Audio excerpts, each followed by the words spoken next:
What's up? No music. No music. I'm working through the app and it's a little different. But welcome to another episode of Common Sense Superheroes. I am your host, David. Across from me is the bearded one, Gregory. Gregory, we're at number 45. And Well, I'm going Tuesday's to let morning, you go, but you're going to steal it. You're going to I know. steal Well, mine, you, but go you ahead. you killed the intro music by trying to do this on your phone app, which I can respect. But you also used to serenade us at the beginning of every show. You hadn't been singing for us Gotta, lately.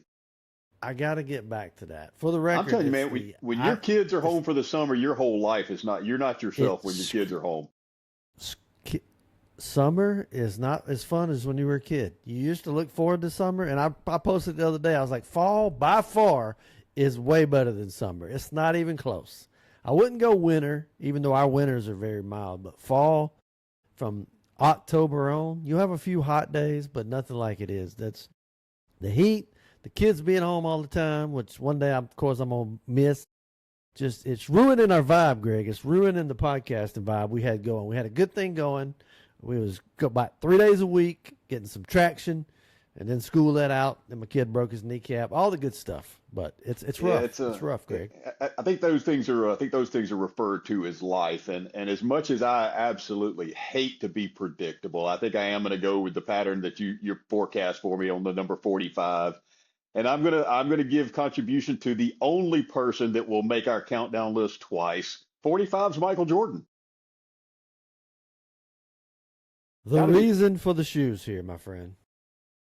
45, when Jordan came back after his retirement slash being forced out because of gambling debts, allegedly. I don't know. That's a conspiracy theory going around. But Jordan came back and said, I want to try something different. I want to go back to 45, which I guess, did he say it was his brother's number or his dad's number or what It he was his wore old as a baseball kid? number. I forgot the reason. It was his old baseball number. Yeah, that's it. So he wanted to wear 45 when he came back, and he did, and it brought back, made the most iconic shoes to me of all time. When you go to a list of Jordans, who's your favorite Jordans? These are it for me. These are my favorite Jordans. By far, the 11s, the Concords. I think they're called that. Hell, either way, they're my favorites. I like it. And that is the 45 I'm thinking of. I knew you were going to take it, but I was hoping out hope that you wasn't, so I didn't go with it. And I'm going totally off the cuff here, and I don't even know if this is right or not. But for some reason, the name Danny Turnbull for the Royals back in the day, was he number 45? Maybe Danny Was it Tartable. Turnbull? Tartable. Yeah. I said Turnbull. You know what I've noticed, and I'm so close to a lot of names, but yet so far. I get so much stuff wrong that I'm like, why am I doing this for a living? I'm so close, but yet miss it. Tartable, yes, Danny Tartable. Yeah, I Let's look think you that up. may be right. I think he may have in fact been number 45. I think you might be right. How the hell can I know that he was number 45? Let's see if I'm right. While you're looking this up, I'm going to make a proclamation and say that one more reason that everybody out there should be listening to the Common Sense Superheroes on the regular basis is because I assure you there will not be another podcast drop today that will mention Danny Tartable. I promise you. No, they will not. Why can't I find it? I got him, but I mean, it's not a common name. There can't be a whole lot of Danny Tartables. it don't even say This his this number. is Why making would it for say his great number? entertainment for our This is listeners. great entertainment. You know what? I'm gonna go with the fact that he was number 45. I can't find it. I'm pulling it up. I don't care. Was Danny Tartable number 45? Yes, Danny Tartable was. You can't see it. It's too bright. But was number 45. How the hell can I remember his number, but yet couldn't get the name right? How about what? I have a weird brain, Greg. I have a weird brain.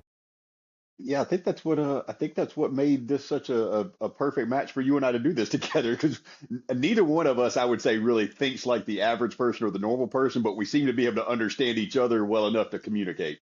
I think we go well together. You add your perspective, everything's precise, everything's well spoken, and then you got me, which is the opposite of that. I would say yin I and do yang. notice I love the fact that we get to do this on video too, because from time to time I'll see you try to set me up and then I'll start rambling on about some shit and I'll see the look on your face go, well, that's not what I was expecting.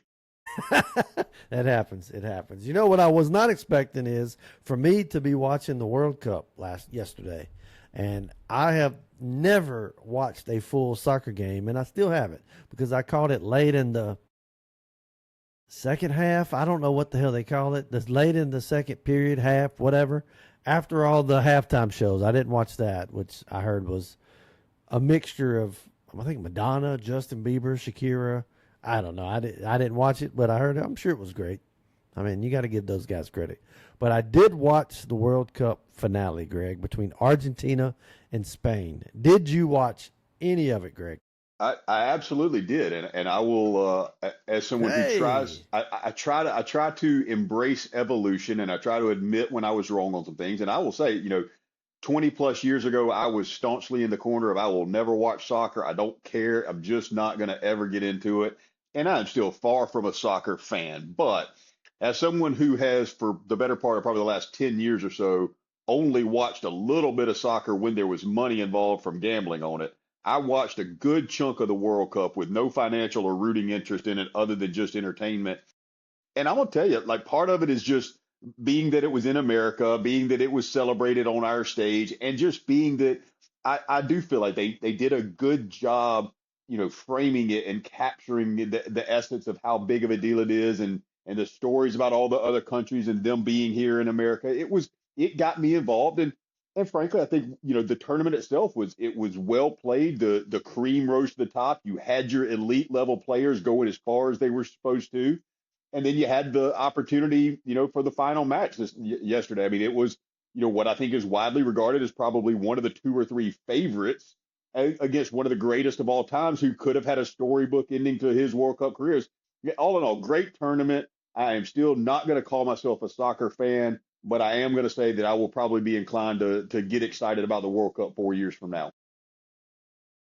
I did have a vested interest. You know me in my gambling these days. I put $1 on Argentina. So my streak of losing continues, Greg. Anybody I gamble on is going to lose. And let me just say this. That was very sweet. That was very well said. And I, too, watched it. What I watched was Spain kick a bunch of goals, try to get goals, and I watched Argentina just sit back while their damn goalie had to do all the work. I'm like, why would we even have two halves of the field? We should have one half of the pitch or whatever the hell you want to call it. Spain was all over the place. Argentina didn't do crap. I kept waiting. Well, here we go. I never watched Messi, but I'm like, I hear his name. It's the greatest of all time. And he gets it and nothing. Well, Nothing. again, I am the resident gambling expert. I do proclaim to be somewhat of a sports aficionado. I am not a soccer guy, but I will say that, I think that is kind of what Spain is known for. I think that is why they were one of the favorites going in, is they do their style, their strategy is to just be an oppressive, swarming, ball control team that, I think it was old Irk Russell at back in Athens go, hey, if the other team doesn't score, they can't win.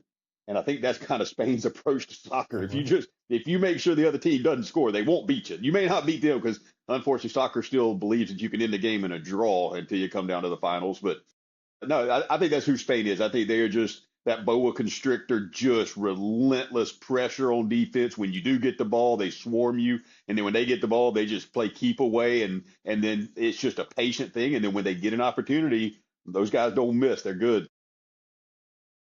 Bad Achilles and all.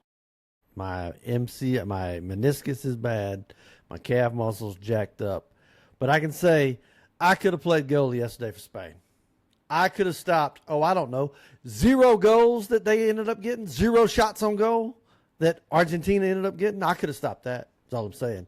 They had 0 work for that guy to do. He got bored. Now, the goalie for Argentina, my man was working his ass off, okay? He's probably going to be looked at as like, can't believe you gave up those 2 goals. Hell no. I can't believe y'all let him have that many shots on goal. But as far as the Spain goalie, that dude is not even tired today. He's well rested. No, Partying it it is. up. And again, I think you have to give credit to Spain's team effort and the defense. I mean, for the magic we saw from Lionel Messi in this World Cup, I mean, that guy is an absolute wizard. And to play an entire match and to not have him make any kind of impact and not really even be much of a Nothing. threat to make an impact, it just, because I said, it goes to show you it was obviously a solid game plan by Spain. They executed things perfectly, and again, it wasn't exactly exhilarating or exciting soccer to watch, but I don't know that any soccer really is. But like I said, knowing the magnitude of the match, knowing, look, if I'm being honest, there was part of me that was really hoping Messi would pull it out just for the storyline. I thought, You want the GOAT greatest, to be the GOAT. yeah, the greatest of all time to go out on top. I would have loved for him to have a goal or an assist there towards the end. But it wasn't meant to be. But I think, look, again, I think it's just nothing more you can do at this point than hat tip to Spain. They were the best team all tournament, and they got out there and basically made the best player to ever dribble a soccer ball non-existent. You want to see the GOAT do GOAT things, and he didn't do GOAT things yesterday. I mean, a lot of walking around, a lot of just like waiting. You kept no.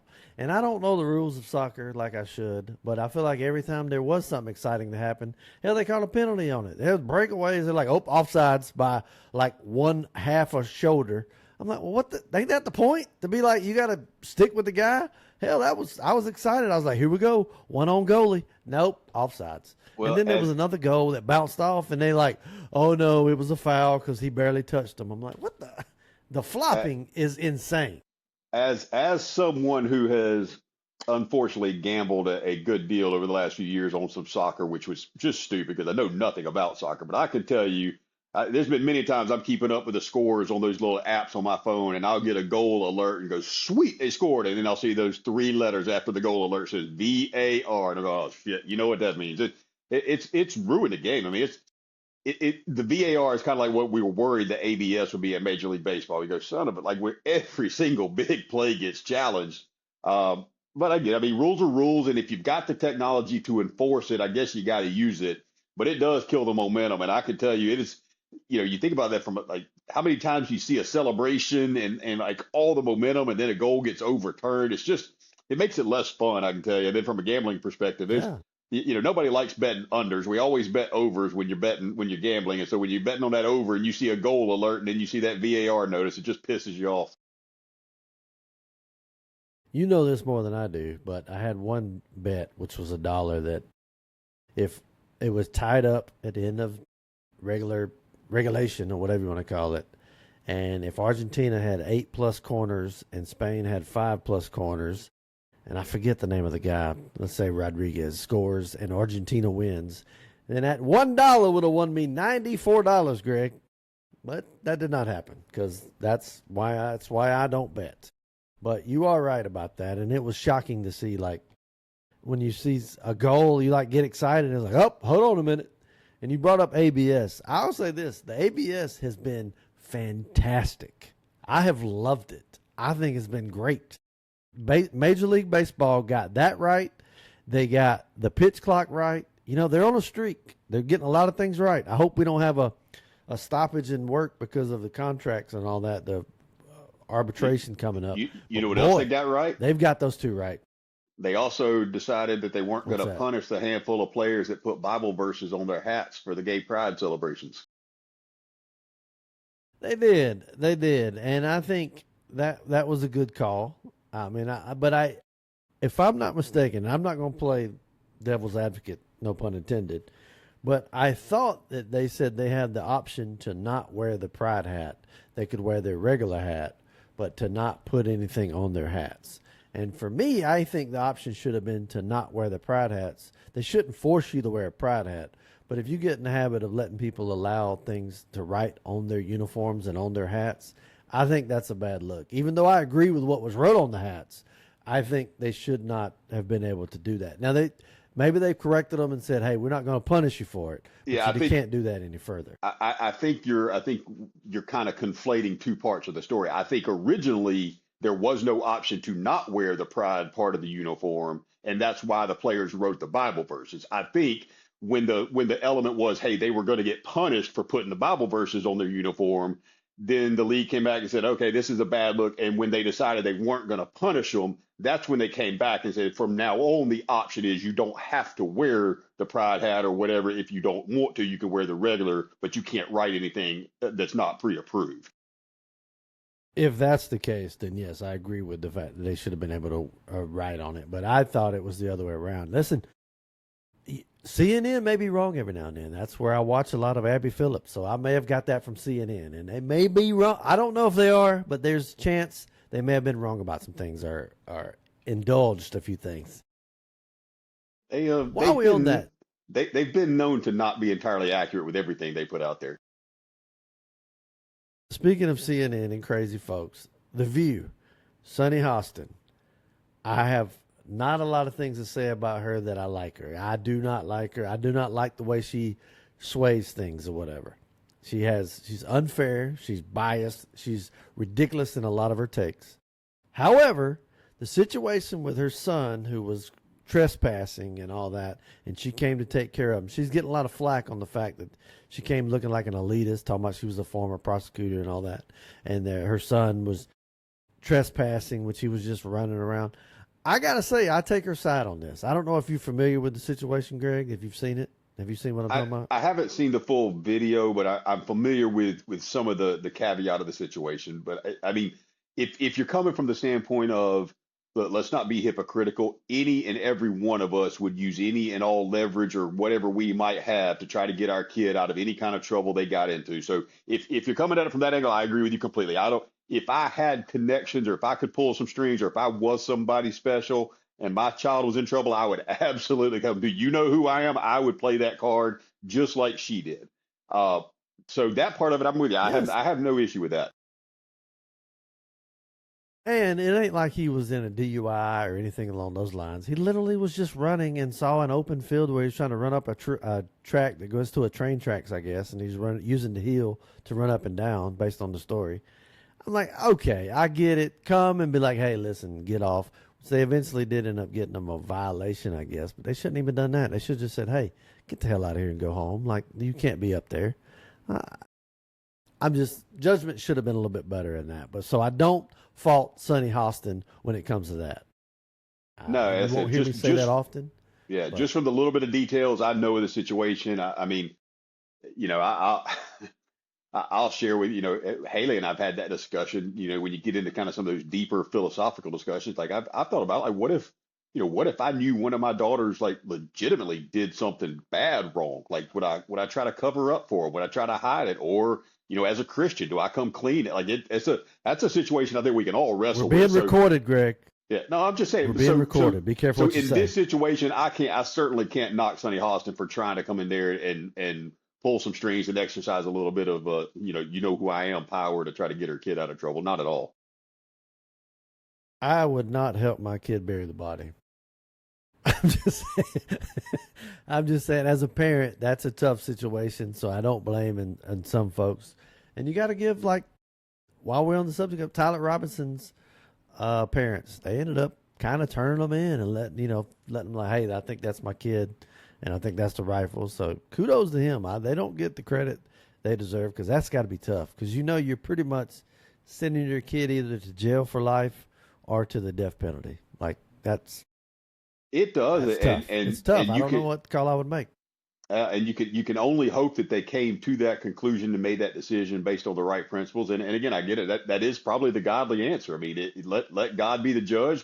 Always tell the truth. I mean, it's what I preach on my podcast every day. Like that's why I would wrestle with something like that, because here I am trying to live my life as biblically as possible, and I always try to, especially in any major life decision, I always ask myself, what would God's opinion be? What would God ask me to do right here? And I think God's opinion on truth and justice would be, if your kid does something wrong, no matter what it is, you go the honor route and you tell the truth. But I'm with you, man. That would be morally and ethically, even knowing that's the right thing to do, it would sure be a hard pill to swallow. Yeah, it's one thing not to turn them in. It's another thing to assist in the matter, which is apparently what a lot of these school shooters' parents, some of them have done, with buying them guns and like saying, hey, you don't go get them, boy. Like, there's a lot of ridiculousness I keep saying ridiculous. I don't know. I feel like I'm Rob Dyrdek or something. But there's a lot of craziness that goes on with some of these parents that do that. I'm like, it's one thing to like not tell on your kid. It's another thing to assist. And some of these school shooters' parents have been guilty of assisting in those matters and have been charged for it. They're starting to charge you for it. David, all right, well, this is episode 45. I would have told you we could have gone a million episodes and not had one that mentioned Danny Tartable, Rob Dyrdek, and talked about soccer for as long as we talked about soccer. What the hell are we doing, dude? That's why you love this show. That's why you got to love this show. You never know where it's going. My point was, kudos to parents, and being a parent, you never know what you're going to do. And speaking of that, somebody who has another opportunity to be a parent that way, that is JD Vance, the 50th Vice President of the United States. Did you know that, Greg? I did not know that. I did not. I just saw that the other day. The 50th Vice President of the United States is JD Vance, and he is the first vice president in over 150 years to have a baby while in office. Him and Usha Vance had Alec Neil Vance. July 19th, 2026, they welcomed baby boy Alec Neil Vance. Kudos to them. Congratulations. I don't have access to the clapping and all that stuff. I got to figure out how to do that on the app. But if I was, I would hand clap to that, because kudos to our future president, JD Vance, and his wife for welcoming a baby boy. Third kid. Yeah, I will. I might throw you a little curveball here. I have probably been one of the biggest JD supporters, and I still obviously am. But after listening to his Rogan interview, I'm starting to go, man. I'm not sure. Maybe I'm not going to be in Marco's corner more if I had to choose between the two. JD's so eloquent. He's so polished. He presents himself so well. But there was just some stuff I was kind of listening to, go, man, I don't know that he's a lot more into some of the social programs and big gut. Like he wants the government a little more involved in some stuff than I think would have been my first choice. But Vance or Rubio, I think we're in good hands, and I'm with you, man. Congratulations to him on having a baby. We need more people having more babies in this world, especially people that, whether it's real or not, or at least out there preserving conservative values and trying to be Christians and live life the right way.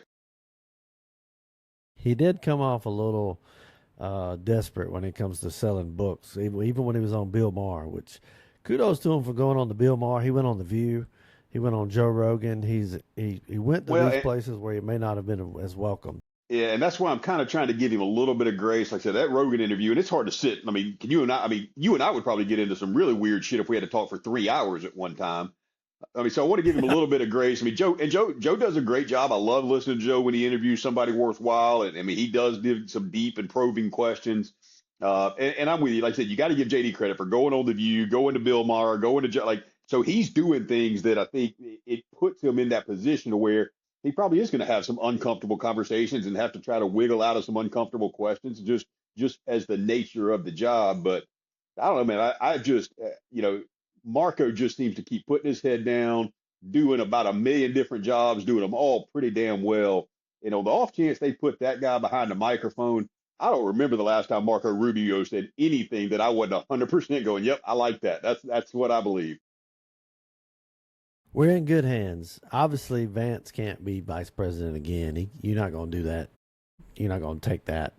So if he does run, he wouldn't be wanting to be the vice president. Now, if Vance goes and becomes president, I think Rubio could be the vice president. He's obviously shown that.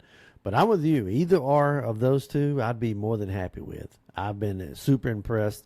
Vance, like you said, he's out there. He's very quick on his feet, and says things sometimes like we want people to say, what want Trump to say, but in a much better way and get his message across. But Marco just, like you said, does his work. Just gets it done, and he's caught whatever he's caught upon. I think, and again, it's just my personal opinion, and obviously I'm biased to the positions, but I think JD is one of the most polished and from a performative standpoint, one of the better politicians I've seen in a while. Because like I said, he can go into really hostile territory, always keeps his cool, always has that little wry smile on his face, never gets flustered, never loses control. And again, so I want to give him the credit, but I just, as I've started to really kind of dig into the underlying roots behind what he's saying, and then you get into some of his earlier political speeches and when he was coming up, I'm starting to think that maybe if he was the one pulling the strings, it might go in a slightly different directions than I would lean on some things. But again, if JD's the guy in 2028, he will 100% have my support. I've said before, in 2016, when it came to the Republican primary, before I voted for Donald Trump in the general election, I voted for Marco Rubio. He was my choice to be the president first. So I voted for Marco in the primary. He was my first vote for that election. So I'm with you. I'm behind him. You know who probably won't get my vote is, which I can't vote, thankfully, in this election, but Ashley Webb. Are you familiar with who Ashley Webb is, Greg? Oh, David, I am far more familiar with Miss Ashley Webb than I would like to be. Again, if I had the app Riverside, I'll have to find it. But Riverside, I need to find a way to add video to this through the app, because on my Mac computer, I got to do it through an app. It's a lot easier than having to go to Google Chrome app. That's besides the point. But I would show the video of this particular person, who, good name, by the way, because Ashley can go either way. You can be both a male or female with Ashley. This is the person trying to take the place of Graham. Why can't I remember his name? Graham Plattner. I told you, names and names don't go together. Trying to take the place of Graham Plattner, who, if you follow, who was it? Well, I think it was Bill Moore, maybe. There's a future headlines. It was like, it said, Graham Plattner realizes that the tattoo that he used to cover up the Nazi tattoo was also a Nazi tattoo. It's very Babylon B-ish. But disgraced Senate candidate Graham Plattner is being replaced by someone named trying to be replaced by someone named Ashley Webb. Greg, you want to give them a description of one Miss Ashley Webb? No, I don't. You got to Google it. You got to see. You got to go watch this video. And again, we can take this in so many directions.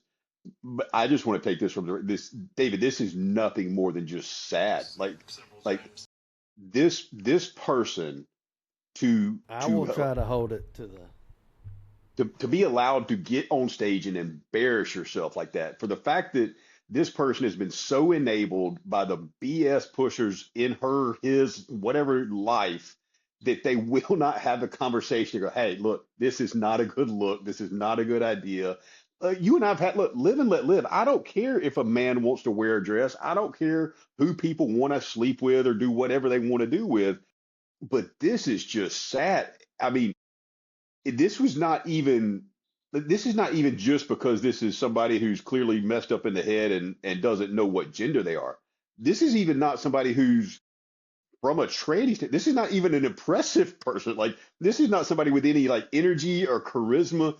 This is a sad, sick person who is clearly hurting and just looking for some sort of affirmation or love and attention. Somebody in Mr. or Mrs. whatever's Webb's life needs to pull this person aside and go, hey, look, let's get you some help. Ran for office several times. Didn't win, but I did run. And then I'm a songwriter, and then I write my own books. And then I suppose my transparency, I wouldn't lie to the people, and I wouldn't deceive the people like we're being deceived right now. Like, oh, I ran for office. So, David, can I start? How dare you? That is a good candidate. Let me start with the irony of a man wearing a dress saying, I will not try to deceive the people, and I will not lie to the people. Like, the irony of this person is literally lying about the very definition of who they are. Like, this person is lying in simply the most basic thing on the planet. But that's the reason they run, is because they wouldn't lie. They would be transparent. The utter hypocrisy of this is just, that takes it beyond the sadness. But David, we just need to focus on, this is somebody who needs help. I understand that there are some healthy women, and there's some women that, God bless them, just don't look very feminine. But if I'm a man and I'm trying to be a woman, I feel like if I know that I don't have the features to pull it off, I don't think I'm going to give it an effort. Like, I love myself. I love me. Love me some me. Can't pull off a dress. Cannot pull off a dress. I just can't. Now, I will say, I did try to look up, have you ever heard of Scentbird? It's a cologne subscription site / perfume site that you can subscribe to, and they send you like like every month they send you like a 30-day supply.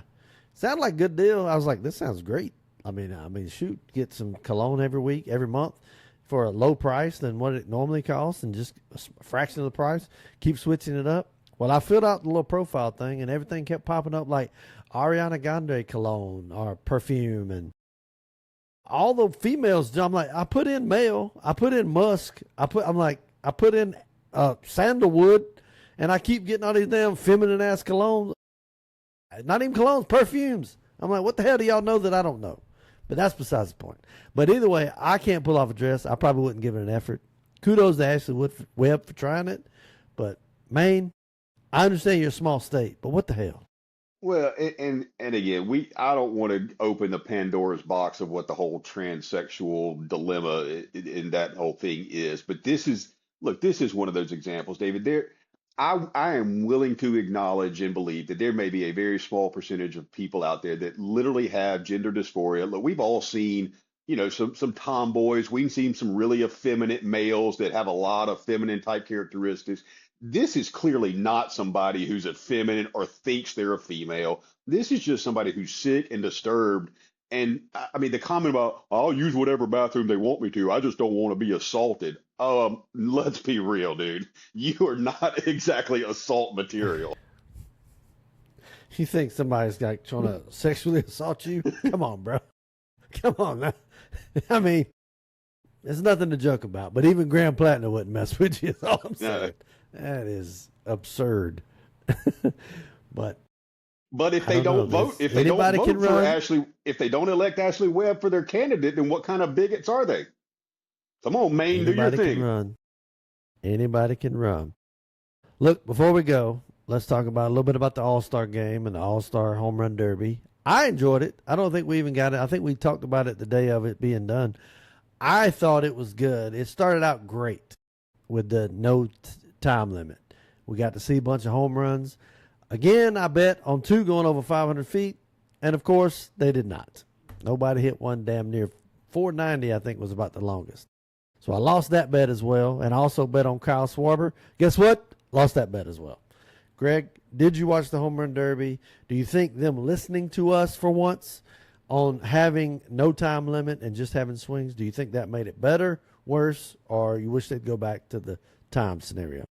I 100% think it was better. I hope the ratings bear that out, and hopefully the MLB will take note and go, hey, listening to the common sense superheroes pays dividends. Now let's get to the bikini-clad girls in the outfield for next year. Truth be told, David, I was with you on the 2 bombs going over 500 feet. I looked into it. I almost put a couple of $100 on that, which would have been a pretty good payday.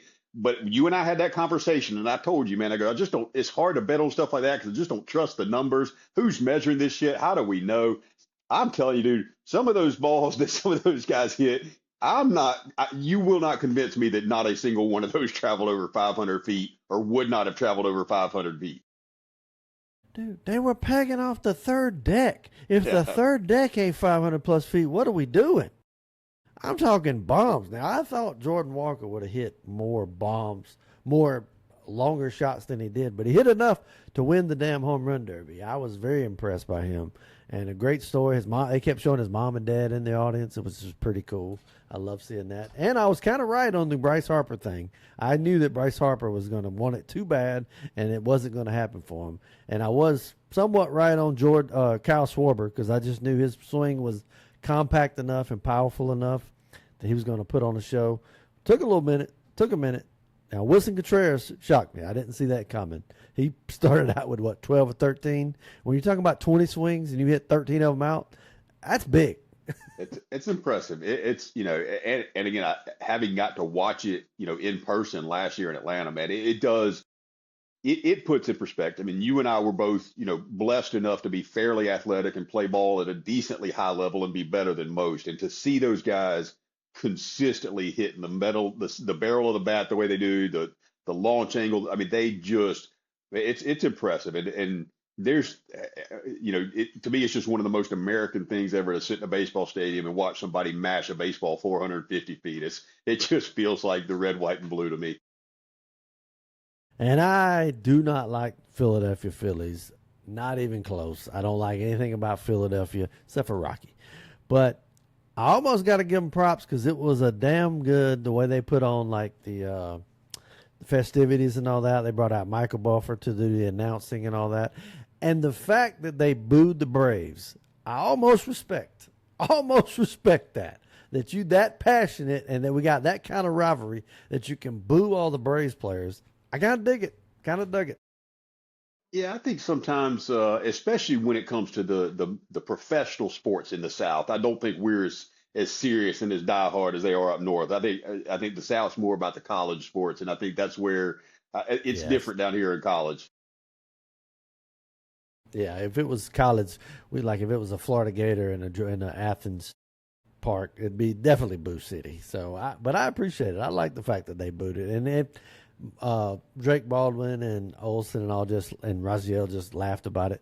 Michael Harris not being there that's another story. He got screwed, but Greg's reconnecting. But I'll go on this while he's trying to reconnect. He just I don't know reconnect. what just happened. That was weird. He moved to a different spot.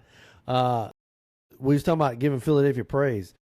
What they did with the catchers' uniforms or the catchers' gear, where they made it look like the Declaration of Independence. Oh man, that was sharp. That was pretty damn sharp. I, you know, and I'm going to connect some dots that most people won't. I just think it's not irony and it's not coincidence to notice that now that we have conservatives in charge, better things are happening. Like just from an image standpoint, it's like I'm sorry, but if the left was in charge, the July 4th, we wouldn't have seen all that patriotism and all that beauty and all that history and stuff. The All-Star game, I guarantee you, if we were still in the middle of 2022 with all the woke BS, we wouldn't have had that element of patriotism tied to the Liberty Bell and the Declaration and all that Philadelphia means. So, on one hand, it gives you a little bit of hope of maybe we can turn this thing around and get moving back in the right direction. But it also, just as quickly as 2026 midterms roll around, and if we lose control, it's going back the other way in a hurry. We'll save that for another show because I don't want to get down that rabbit hole. We'll continue with the sports talk about the All Star game. The All Star game itself, did not watch one pitch. Now I had to go to bed early because I had to get up early, but did not watch one pitch, and I'm glad I didn't. Glad I didn't because the National League got dominated, like 0 runs, 0 runs. What the hell? Well, we live in a world where a lot of things that I thought I knew seem to be getting challenged.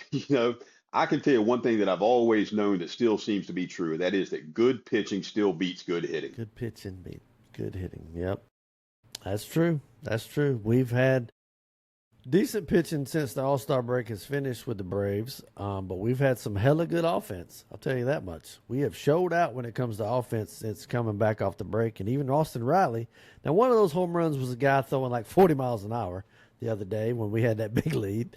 I mean, it was a catcher came in and throwing. I'm like, I know he could throw harder than 40 miles an hour. He's purposely just doing a little soft toss because I guess it makes it tough, but Austin Riley put up 2 yesterday, as did Drake Baldwin. So let's hope Austin's coming out of it. And if he does, if he gets hot, then I think that will really. And there's still smoke around the Scooble trade that could still land. still there. Baldwin is next level right now. He is seeing everything so well. Harris is continuing to shine. Albies is playing good ball. Olsen, Mr. Consistency. He is going to go down if he keeps this up with just the most nonchalant. He may be my favorite Brave ever. I'm telling you, he just goes about his business. You never hear it. He doesn't showboat. He doesn't get too hype, doesn't get too low. He's one of the best fielding first basemen that we've ever seen come through Atlanta. He's a great guy. He does a lot with the kids. Maybe they're autistic or something, but he works with autistic kids and has a charity foundation for that. And he goes to work every single freaking day. He's going to be in the lineup. Matt Olson is slowly but surely becoming my favorite Brave, possibly of all time. Matt Olson is one of those guys that you could just kind of say, you know what? Like if we had more guys like him, whatever arena of life we're talking about, more guys like him would be a good thing.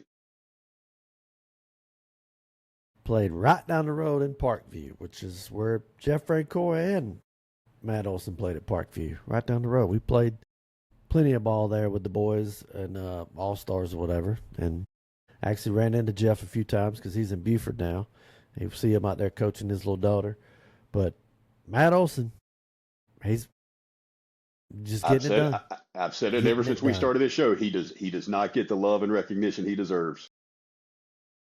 He does it. And him, when it comes to fielding, and if Haustin catches up with his hitting, I'll take our corner infielders over anybody in the league right now. I'll take that combo over anything in the league.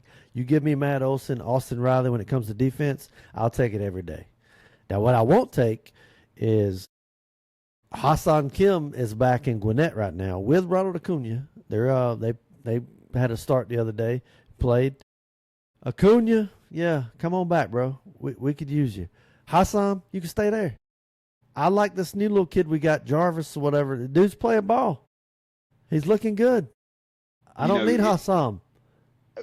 And baseball is such a funny sport too. Like the team chemistry and just the feelings in the clubhouse, that banter. I mean, the dugout, like all that stuff really does matter because baseball is nothing more than a sequence of a bunch of individual matchups. It's not truly a team game in the sense of football or basketball. So it is. You need all of your individuals feeling good. It needs to feel that camaraderie's there. You need to be really pulling for each other.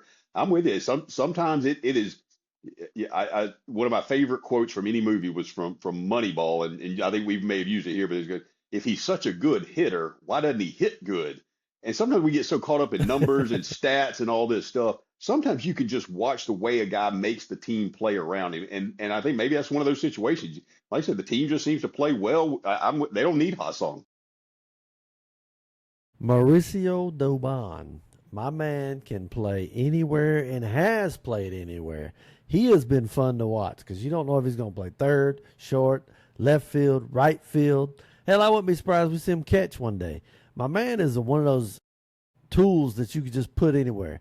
And Mateos came in and played pretty good at short. We've had a system when it comes to our shortstops, and I have not missed Hassan Kim in the slightest. In fact, I've been grateful he's been gone. No, I hate that you didn't get to see Jerks and Profar this year. I know you were excited. I was talking about him the other day. Me and Brooke was talking about it. I was like, just think about the fact that what the hell, like, can we get rid of Jerickson too? Let's trade Jerickson, Profar, and Hassan Kim to Detroit straight up for Skubal. I think that's a good trade. I'll take I that don't know deal. if they'll see it that way. I'll take that deal in a they'll heartbeat. see it that way, but I'll take that any day now. Even if we're just renting them, I'll rent them for the year. Let's be honest, Hassan's not coming back next year. Jerickson, Profar, if I will damn near rebel if I see him in a Braves uniform again. I don't want to see it.